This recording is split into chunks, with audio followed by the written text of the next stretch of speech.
شاید میں نے عرض کیا تھا پچھلے درس میں کہ رسول اکرم صلی اللہ علیہ وسلم جب معراج سے تشریف لائے تو آپ نے کہا کہ اے عورتوں، میں نے جہنم میں تم کو زیادہ دیکھا ہے۔ تو اب یہ جو آپ نے فرمایا یہ عورتوں کو ذلیل کرنے کے لیے نہیں فرمایا،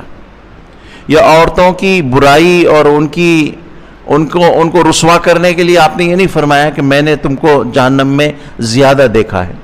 بلکہ یہ آگاہی ہے کہ دیکھو کچھ ایسے پہلو ہیں جس کی تھوڑی سی بھی رعایت نہیں کی جاتی ہے تو عورتیں بہت جلد جو ہے وہ شیاطین کا لقمہ تر بن جاتی ہیں۔ تو آپ نے فرمایا، تو لوگوں نے پوچھا کہ یا رسول اللہ یہ عورتیں کیوں زیادہ جہنم میں ہیں؟ تو آپ نے فرمایا کہ یکفرن العشیر، ان کے اندر میں ناشکری کا مزاج ہوتا ہے، شکوے شکایت کا مزاج ہوتا ہے، بہت جلد یہ اللہ سے